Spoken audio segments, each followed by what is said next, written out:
يا أيها المزمل قم الليل إلا قليلا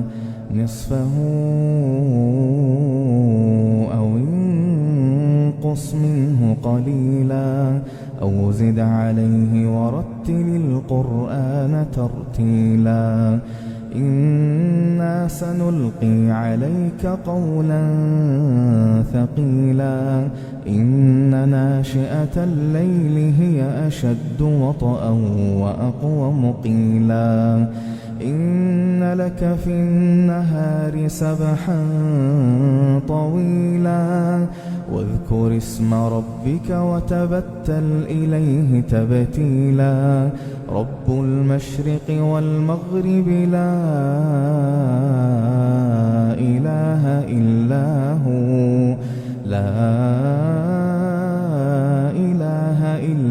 هو فاتخذه وكيلا واصبر على ما يقولون واهجرهم هجرا جميلا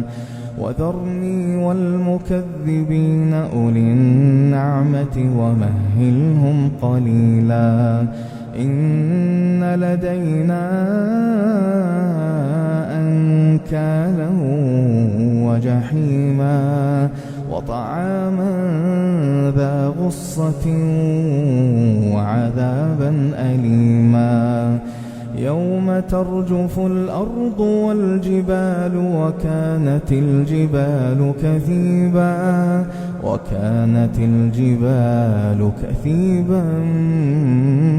مهيلا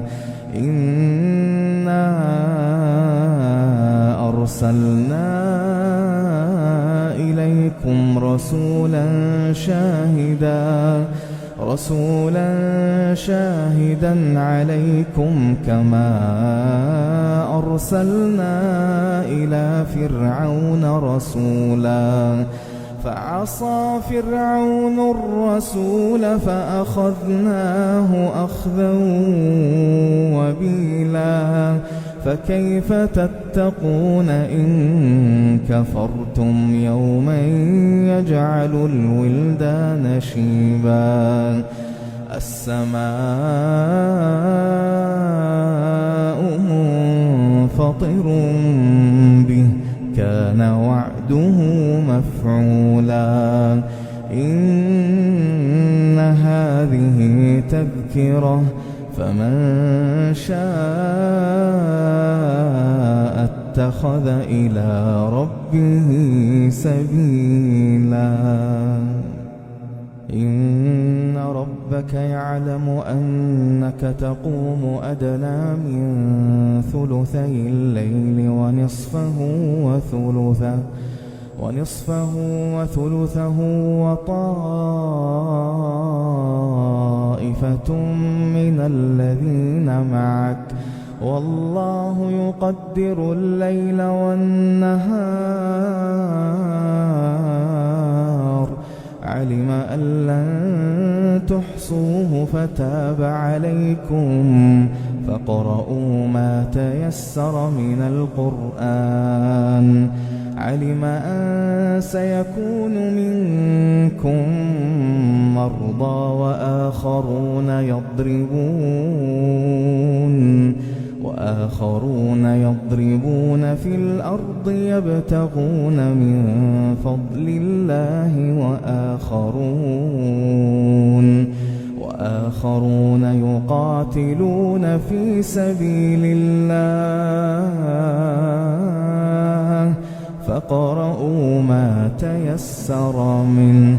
وأقيموا الصلاة وآتوا الزكاة وأقرضوا الله قرضا حسنا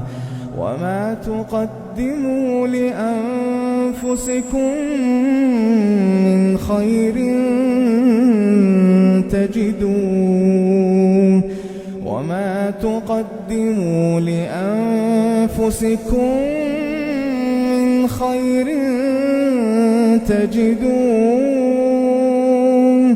تجدوه عند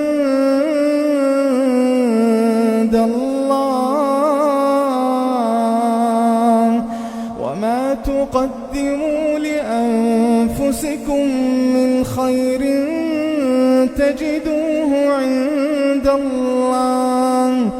تجدوه عند الله هو خيرا وأعظم أجرا واستغفروا الله